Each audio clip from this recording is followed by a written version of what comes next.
Hey everyone, Larry the Butcher here. It's Cook Like a Caveman.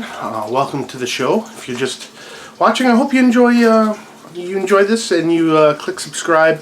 Watch all the other videos, like, and by all means share on your favorite social media platforms. It's Saturday morning. It's kind of a busy day here.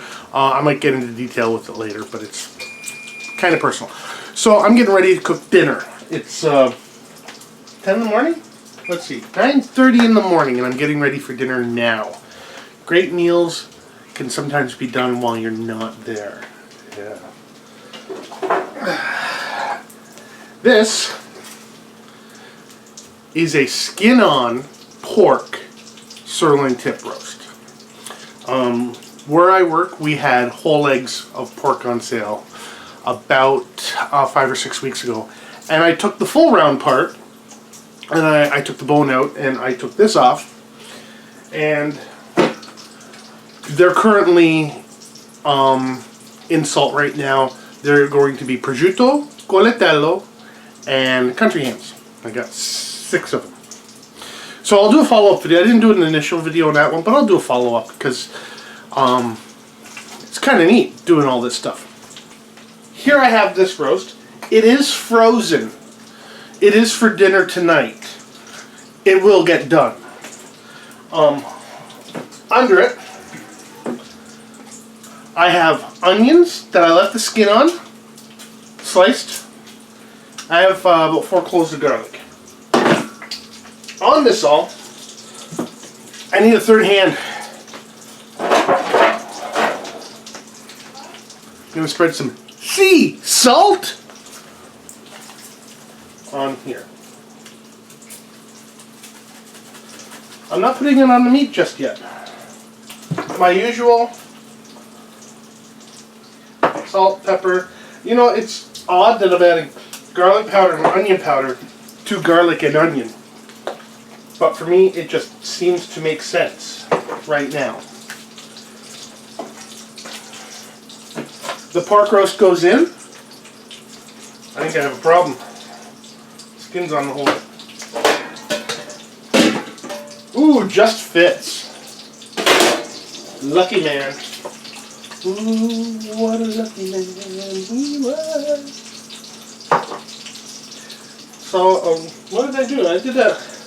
Well, salt, pepper, garlic powder, onion powder on the skin. More sea salt. I'll just spread that around. Not fancy schmancy. If you have a store, if you shop at a butcher shop or a grocery store that brings in whole cuts and rail beef and whole lambs, you are a very lucky person. But by all means, ask them for this cut. It's actually really good. Skin on pork sirloin tip. If they don't know what it is, refer them to this video. Use your smartphone device, give them the YouTube, just say, Cook Like a Caveman, write it out. They will find it. They will learn. And please, a good meat cutter always wants to learn, so don't insult them. I'm going to stop for... Oh, Grace is going to go the other way. Say hi, Grace. Hi. Grace said hi. So you don't need to get it this big. That's what I was trying to get at. This might be 8 pounds. It's actually pretty big. So the oven is set at 200 degrees.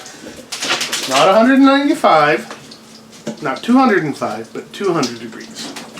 This is going to go in the oven covered.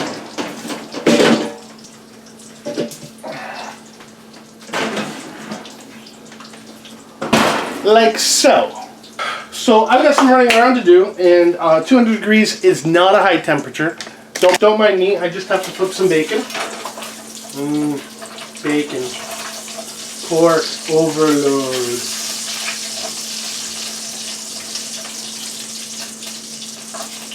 I think I may have overcooked it. So we'll take that off. I forgot something.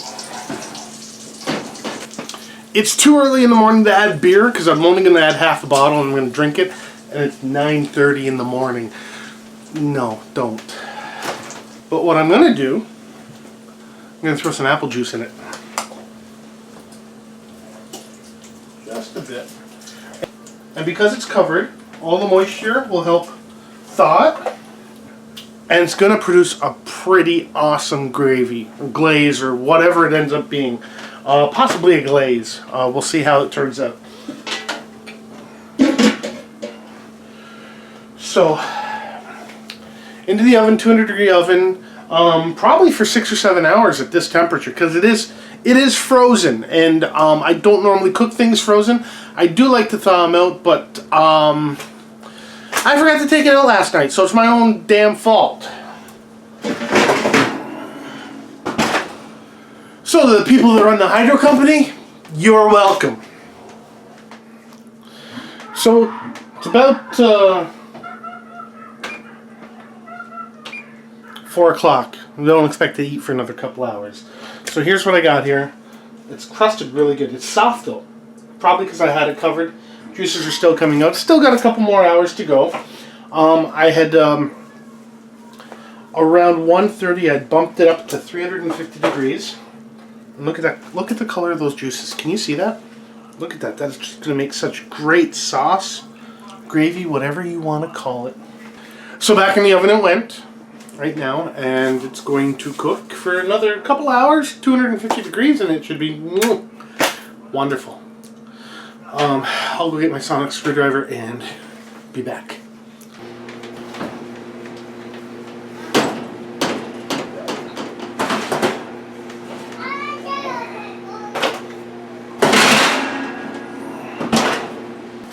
That is one nice looking pork roast. So what we're going to do now is clean up this little deck space that I got. I don't think there's any milk in there, but I still put it in the fridge. That's what I do, I guess. So we will move this onto this plate. This is big. This is like huge. And like I said, you don't need to get one this big. This is the whole sirloin tip off a leg of pork. Onto the plate it goes. It'll be easier to look at all that. I'm sure that's a lot of fat that's rendered off. I'm sure I can clean that up. You hear the gruesome twosome? They're not gruesome, they're pretty awesome actually. You hear the two of them over on the side.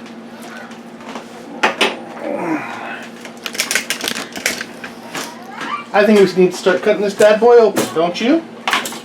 Mm-hmm. So.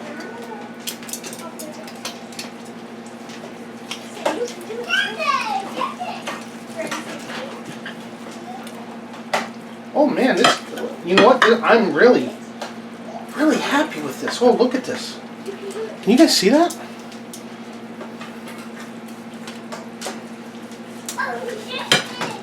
Look at how, wow, this, you know what? This rests for like 5 or 10 minutes. Take a look. You see that? Oh my god. That's from the rendered vegetables, the dark, but this looks pretty incredible. It's nice and it's juicy. You can see the juice on it. So, you guys know what I need to do now. I need to eat some pork. So here goes, guys. Cheers.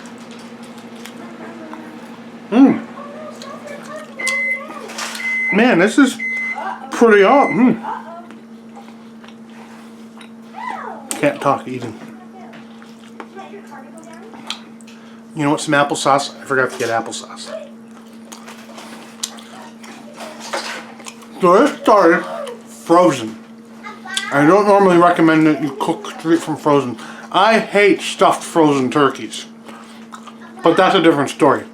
But this,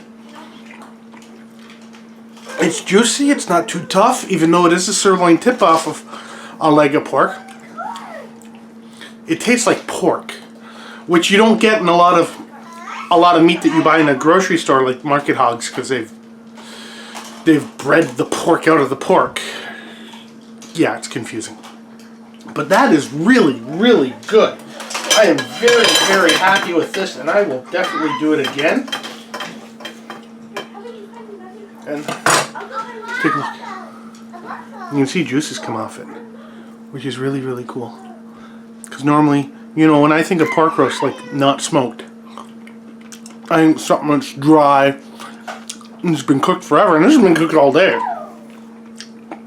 The first 5 hours, I think it was 200 degrees, then I upped it to 350, and then the last hour and a half, I dropped it down to 250, and nobody can complain about this. And now let's go for the best part.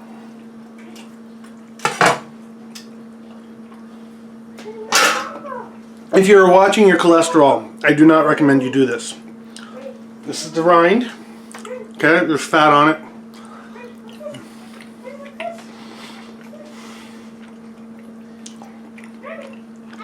It's got a smoky flavor to it. Even though I didn't add any liquid smoke, it was in my oven. It wasn't done in a smokehouse or anything. This is really good. This is another thing that I recommend that you try to do at least once. Like I said, this is a skin-on sirloin tip of pork.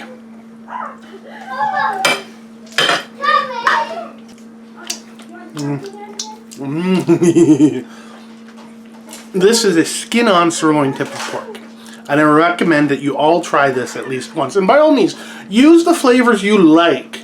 Don't cage yourself in what someone else did. Be creative. If you like coriander, put coriander. I've said this many times.